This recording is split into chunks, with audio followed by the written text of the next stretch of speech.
Mahal kita. Anas ni Abel habang sinusuyo si Cynthia. Hindi ko alam ang mayayari sa buhay ko kapag nawala ka. Itinakip ng babae ang dalawang daliri sa labi niya. Mahal din kita, sabi nito. Kaya gusto ko ring umunlad sa sarili ko para maitaas kita, para maiangat kita na hindi natin niasa sa mommy at daddy ko. Napahiya siya. Tinamaan. Bumawi siya kay Cynthia sa mga pag-aalilangan niya rito. Pinaligaya niyang asawa. Yung malalango ito sa kanyang pagmamahal para malimutan ang anumang pang-impluwensya na magulang. Mahal siya ni Cynthia at kakasangkapin niya ang pagmamahal na ito para mahawakan itong mabuti. Nakatulog itong mangiti sa labi matapos ang kanilang pagdiniig. Linggo ng umaga. Palibhasa nagbabad sila ni Cynthia sa higaan. Balak nilang magsimba kinahapunan at umuwi ng maaga dahil may mga araling dapat tutukan ng pansin ng babae. Ilang linggo na lamang at final examination na nito. Tawag ni Rona ang gumising sa kanila. Abel, pwede kay Cynthia? Anang tinig ni Rona sa kabilang linya. Ipinasa niya sa asawang telepono. Habang nakikipag-usap, pinakiramdaman niya ang babae. Nasaan niyo pa ni Cynthia ang luwalhati ng pag-iisa nila na nakaraang gabi. Parang nung bago pa lamang silang nagsasama, laging may kislap ang mga mata nito. Binalingan siya ng babae matapos makausap si Rona. Gustong makipagkita sa atin. Pagkukwento nito. Kailan daw? Tanong niya. Mamaya pagkasimba natin. Ipapakilala raw kasi ang special someone niya. Talaga ha? Natutuwa nga ako. Sa wakas, natagpuan rin niya ang kanyang Mr. Right. Halata ang kakaibang aura ni Rona na magkita sila ng hapong iyon. Sa isang cozy restaurant sa Green Hills sila nagtagpo. Ipinakilala ng dalaga si Martin sa kanila.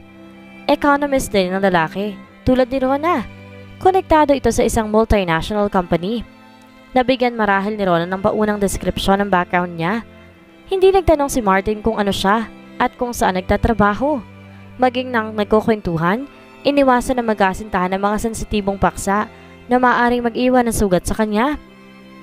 Sa halip, ang relasyon ng mga ito ang naging focus ng kanilang pag-uusap. Dati na palang may gusto si Martin kay Rona, pero hinayaan munang makamit ng babae ang mga pangarap nito bago ito niligawan. Gayunman, sinigap itong magpreserba ang pagkakaibigan nila ni Rona para laging bukas ang komunikasyon sa pagitan nila. Sa huli, nagtagumpay ito sa estratehiya. Lubos itong nakilala ni Rona, kaya't nang manligaw ay hindi na ito pinahirapan pa ng dalaga. May balak na raw magpakasal ang dalawa kahit iilang linggo pa lamang nagkakaroon ng formal na relasyon. Bumilang na rin naman kasi ng taon ang pagkakaibigan ng mga ito, kaya wala nang dapat pangamba ang isa't isa.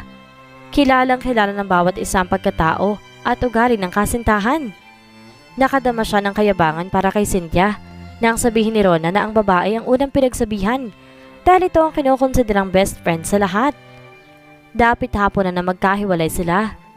Nasira ang balak mong mag-review, sabi ni Abel kay Cynthia. Nalulan na sila ng kotse pa uwi. Hayaan mo na. Minsan lang naman mang-abala si Rona. Anito.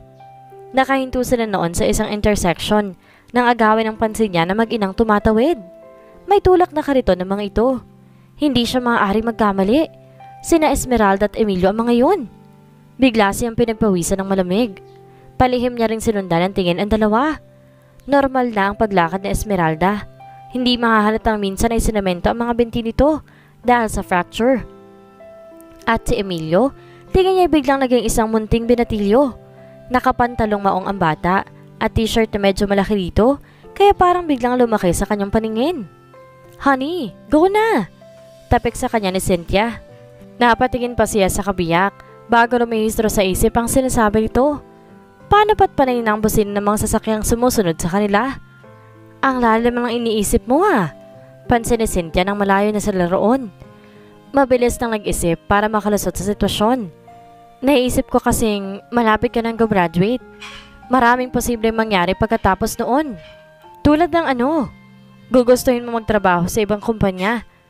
Hindi ba't ayaw mo namang pamahalaan ng garment factory kung sakali? Anong problema kung magtrabaho ako? Siyempre, kailangan ko i-practice sa mga natutunan ko. Yun nga mismo ang problema. Kulot nung tumingin sa kanyang babae, habang diretso naman namang mata niya sa daraanan. Maaari ka makakita ng lalaking mas nababagay sa iyo. Mayaman, matalino, nakapag-aral. Ano ka ba? May asawa na ako, no? Ngumiti siya ng mapait.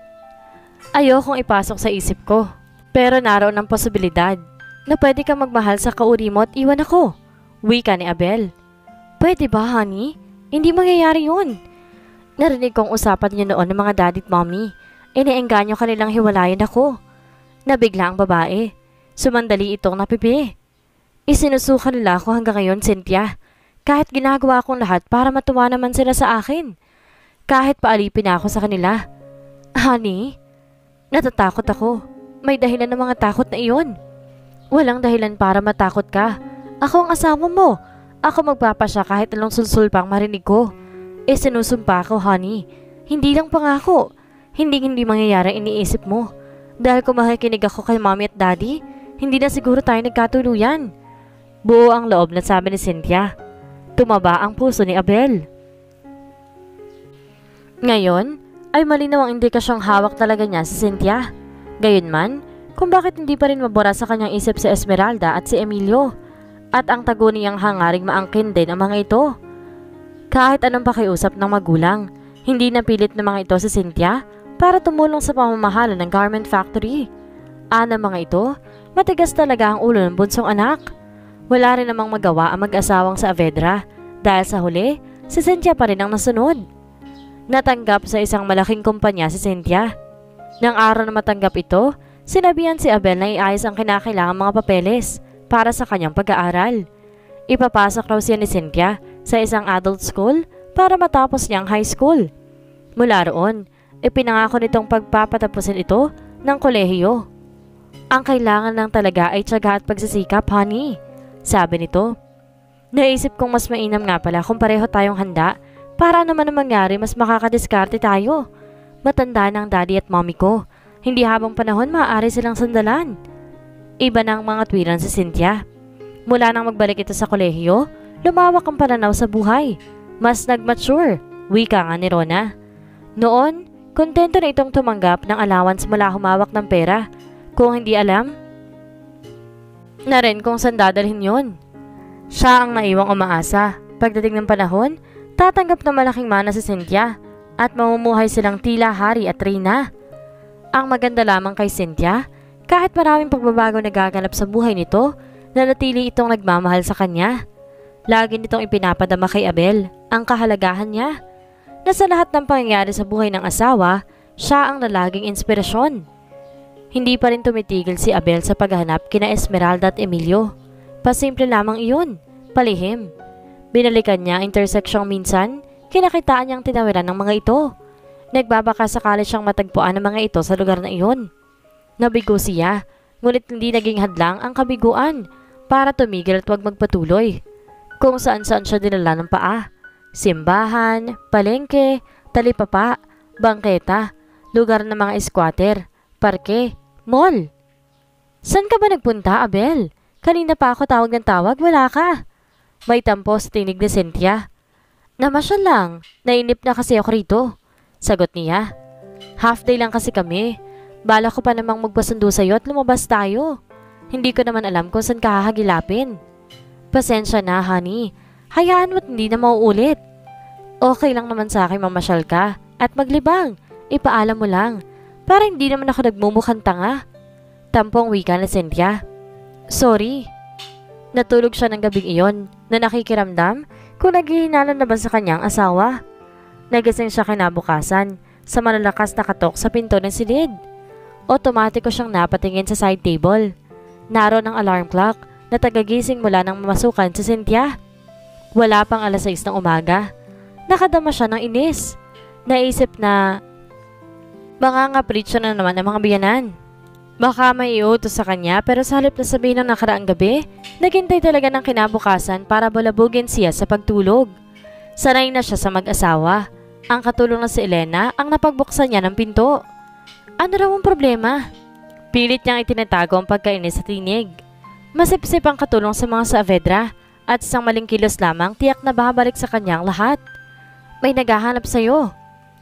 Sabi ni Elena, ayaw pumayag kung hindi kita gigisingin. Sino raw? Ayaw sabihin ng pangalan eh. Nasa telepono? Nasa may gate. Ako raw ba talaga? Ikaw nga. Sino kaya yun? Babae. Babae?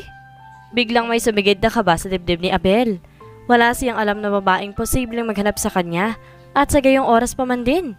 Maliban na lamang kung kilala siya at kung si Esmeralda ang babaeng iyon. Honey, ano raw? Bumangon na rin si Cynthia mula sa pagkakahiga. Wala, may tinatanong lang si Elena. Matulog ka pa, babalik pa ako sa higaan. Lalabas ka? Tanong ni Cynthia. Sandali lang ako. Pagkatapos ay lumabas na siya ng silid. Hindi na niya binigyang pagkakataong magtanong pa si Cynthia. Alam niyang inaantok pa ito at masasamantala ng titirang oras para makapiling ang kama. Nagmamadali niyang tinungo ang pinto palabas ng bahay. Mataas ang steel gate. Hindi kita mula sa loob kung sinong nasa labas. Kailangan mo nang silipin. Gayun na lamang pamumutla niya na mapagsino ang naghahanap sa kanya. Hindi siya nagkamali ng hinala. Si Esmeralda nga. Kung saan niya ito nahanap pero nabigo siya. Ngayon ay ito na mismo ang naghanap sa kanya. Naalala niyang calling card na iniwan sa babae nung nasa emergency room ito ng ospital matapos siyang mabundol.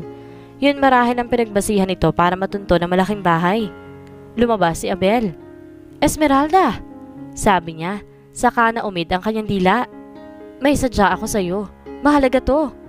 Formal ang babae ngunit mahahalatang galing sa pag-iyak ang mga matang namamaga. Binalikan ko kayo. Pero umalis na pala kayo sa dating tinitirhan nyo. Malayo ang tugon niya. Ayoko sanang abalahin ka kasi wala ako ibang maaaring puntahan. Nangilid ang luha ni Esmeralda.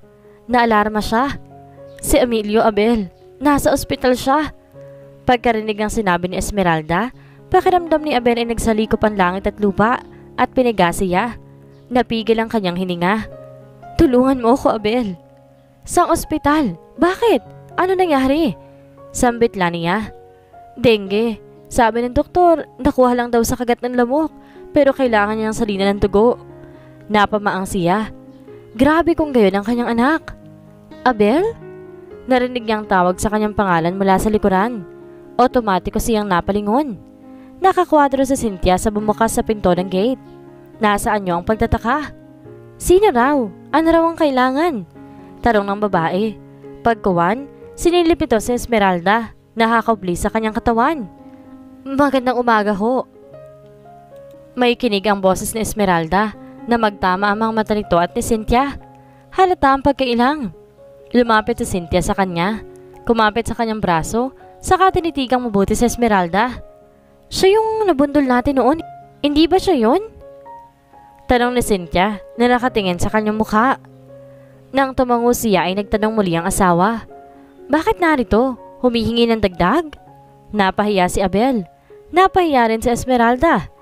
Sa sumunod na sandali, pareho silang naghagilap ng sasabihin. May hindi ba ako alam? Nagdududang tono ni Cynthia na nakahalata marahil sa kakaiba nilang kilos. Sumasamo ang mata ni Esmeralda. Wala pa itong natatanggap na pangakong tutulungan niya si Emilio, kaya marahil hindi makapagpaalam. Naiwan sa kanyang responsibilidad na ipaalam kay Cynthia kung bakit naroon ang babae. Cynthia, ani ang panayang lunok ng laway. Nakataas ang kilay ng kabiyak. Halatang naiinip ito sa kanyang paliwanag. Subalit sa halip pagtapat, binalingan niya si Esmeralda. Namamasa ang mga mata nito sa pigil na luha.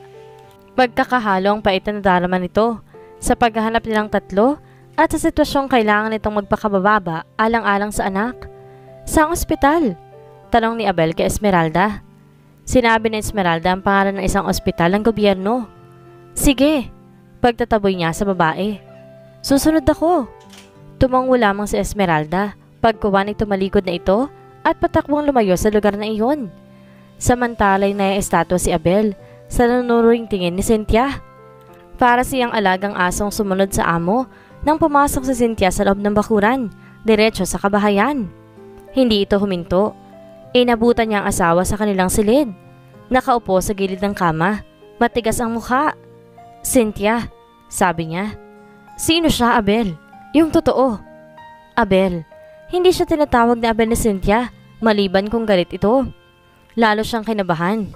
Cynthia, sabi uli ni Abel, ngunit naputol na roon ang kanyang sasabihin. Nauumid ang kanyang dila. Magkakilala kayo at hindi lang mas makakilala, hindi ba? Napatungo si Abel. Hindi ka makakapagkaila. Halata ka. Kung maaari sanang matakpan na lamang ng kanyang pagsisinungaling ang lahat, ngunit naalala niya si Emilio. Kailangan siya ni Emilio. Nakasalalay sa gagawin niyang pagtatapat kay Cynthia ang pagtulong niya sa anak. Nasa ospital ang anak niya. Humihingi siya ng tulong. Bakit sa'yo? Dahil... Cynthia, batawarin mo ako pero hindi ko alam. Hindi ko alam na nagbunga ang relasyon namin noon ni Esmeralda. Pagkarinig sa sinabi ng asawa, nang laki ang mata ni Cynthia. Kasunod nun ang pamumula ng mukha niya. Patawarin mo ko. Tanging naiusal ni Abel. Matunog na sampal ang lumapat sa pisngi niya. 1, 2. Hayop ka. Yumuko siya. Kailangan niyang tanggapin ang galit nito. Kailangan niyang magpakumbaba. Wala kang sinabi sa akin tungkol sa kung sinong babae yon. Tapos ngayon, sasabihin mo may anak ka sa kanya? Ganun lang ba yon? Hindi natin napag-usapan. Wala tayong pinag-usapan tungkol sa nakaraan ko. Hindi pa saporte yon para magkubli ka ng mga bagay na magiging mahalaga sa pagsasama natin. Naiiyak na si Cynthia. Ang pinag-uusapan dito, ang katapatan natin sa isa't isa. Patawarin mo ko, Cynthia. Hindi ko intensyong saktan ka. Binaligtad mo pa ako. Anong sabi mo? Na baka makakita ko ng iba? Yun pala ikaw tong may iba. At hindi makikita pa lang dahil reserbado na. Naiiyak na sabi ni Cynthia. Cynthia, honey. Huwag mo akong tawaging honey.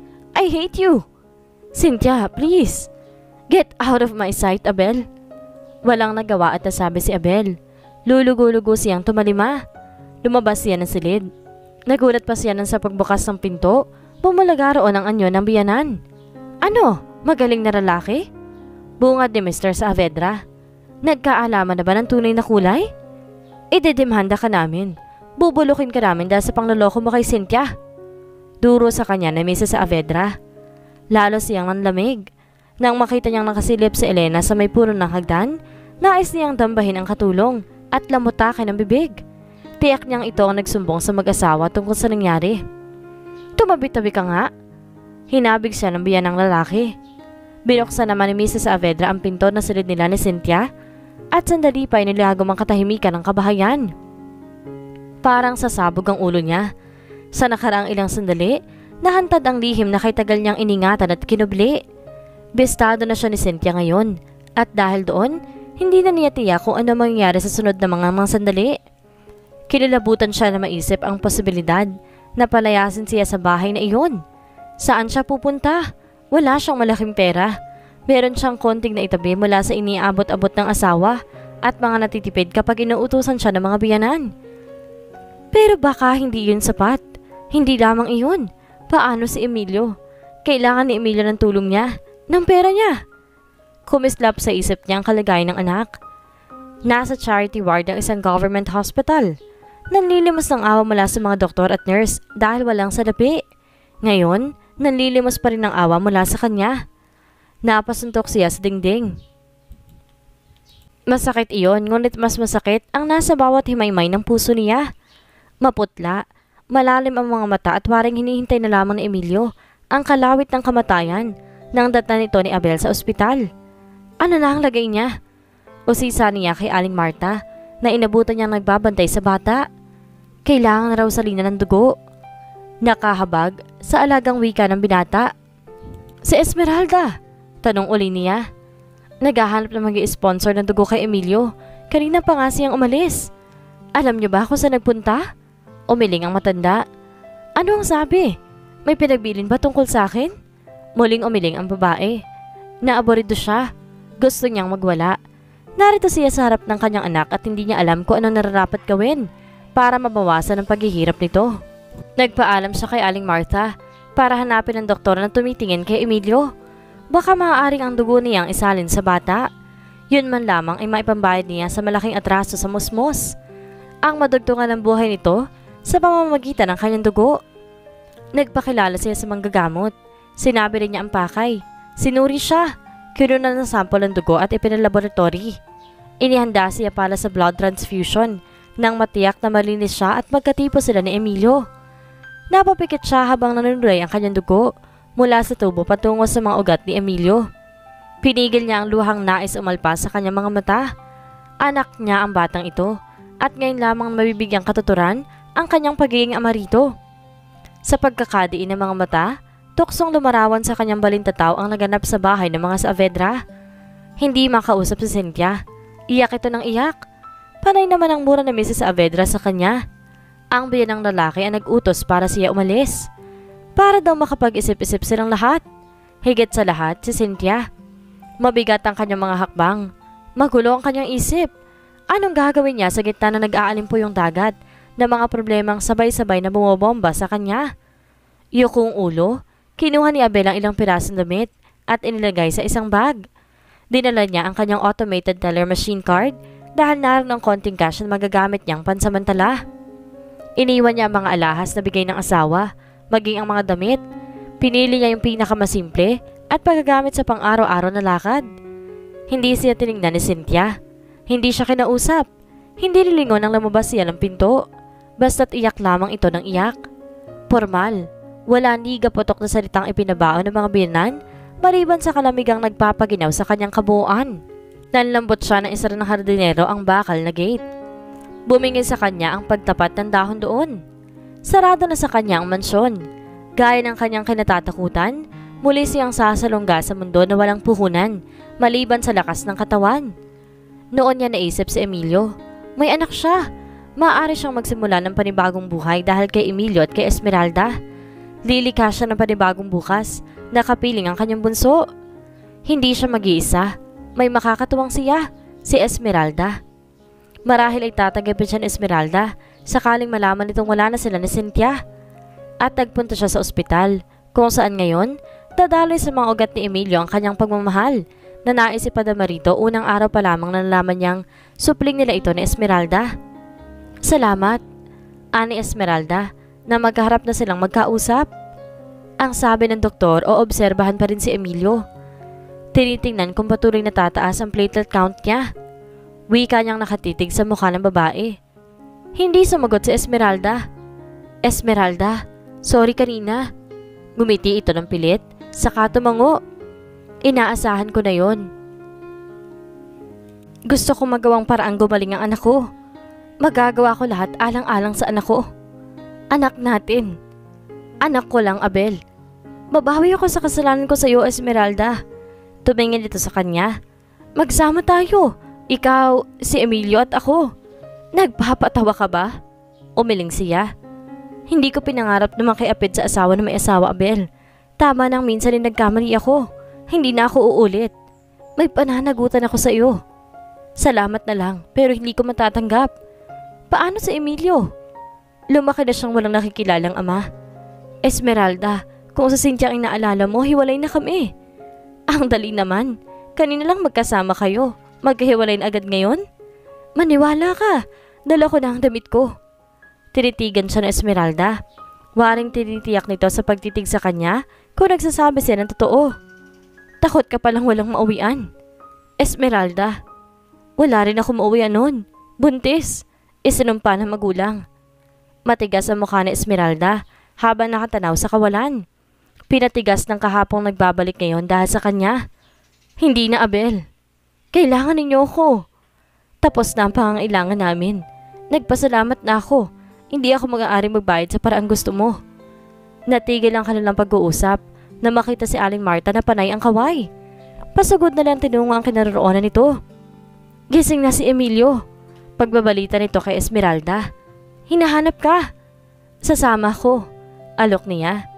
Narinig siya o hindi, nagpatiun ng humakbang sa Esmeralda patungo sa ward na kinalalaga ka ng anak. Wala siyang tuluyan ng gabing iyon. Kung talagang tulad noon, palaban siya sa mundo. Okay na sa kanya kahit sa gilid ng bangketa. Ang kailangan lamang niya isang maliit na espasyo magkakasyang katawan niya. Ngayong nakaranas na siya ng masarap na buhay, iba na rin ang hanap ng kanyang katawan. Nangihinayang naman siya sa iuupa sa isang lodging inn, kahit pagpapalipasan lamang na magdamag. Kakaunti ang pera niya at isinimple niyang inabot ang iba noon kay Aling Marta para pandagdag sa pambili ng gamot ni Emilio. Nalaman niya sa matandang naubos ang kung anumang naiipon ni Esmeralda sa pagkakasakit na iyon ng anak. Nakahiyaan niyang makituloy kina Esmeralda dahil ayaw niyang madagdagan ang pagkapahiya. Isa pa, nalaman niyang halos doon na rin nakatira ang dalawang babae mula na ipasok sa ospital si Emilio. Umuuwi lamang ang mga ito para magpalit ng damit.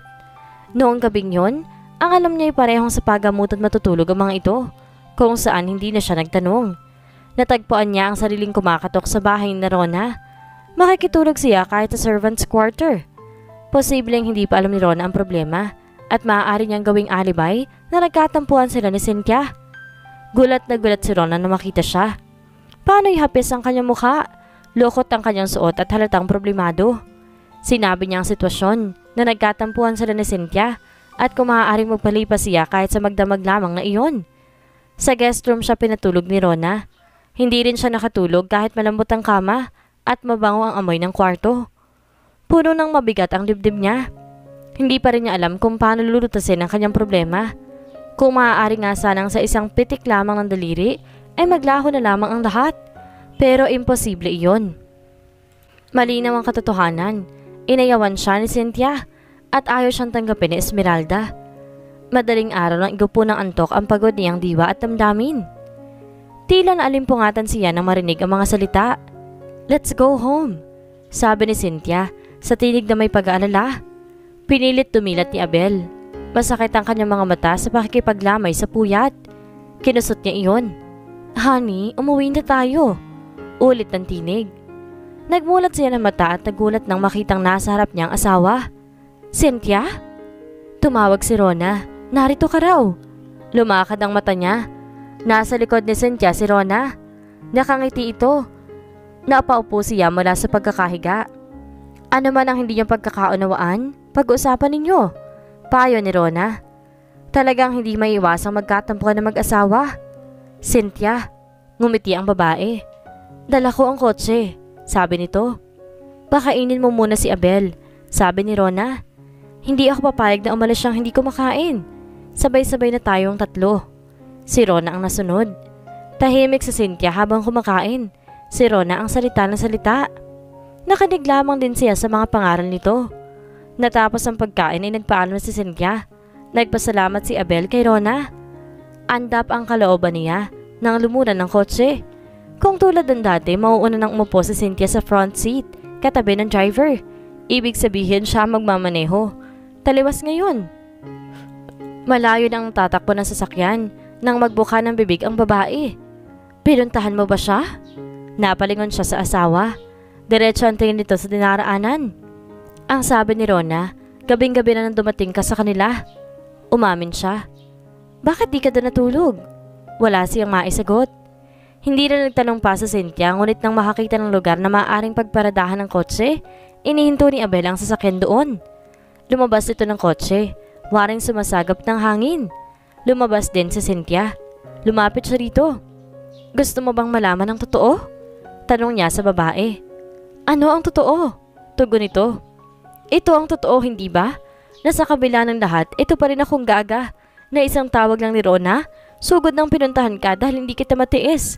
Na ito akong gaga, nagpapakatanga at nagpapakabaliw sa iyo. Kahit marahin na ako sa galit ng mga magulang ko." "Cynthia." Sinapo ng mga palad ng babae ang mukha nito. Yumanig ang katawan nito sa impit na paghagulhol. "Cynthia, hindi ko alam kung bakit mahal pa rin kita sa kabila ng lahat. Hindi ko alam kung bakit inapi mo na ako't lahat pero mahal pa rin kita, Abel." Niyakap niya si Cynthia. Ikinulong sa matipuno niyang dibdib. Ibig madurog ng puso niya sa kadakilaan ng pag-ibig nito sa kanya. "Mahal din kita," usal ni Abel. Matagal silang nagyakap hanggang mapayapa si Cynthia sa pag-iyak.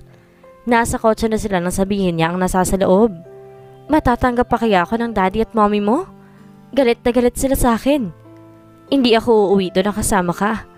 Napatda siya sa narinig. "Binigyan na kita ng ultimatum. Ayaw na nilang magsama pa tayo." Inaasahan mo ang narinig? Nagbigay ka pa rin iyon sa kanyang puso. "Hindi ka sa amin uuwi." Natingin siya kay Cynthia. "Maghahanap tayo matitirhan natin. Kaya ko na. May trabaho naman ako." "Pero wala tayong pagpipilian, Abel."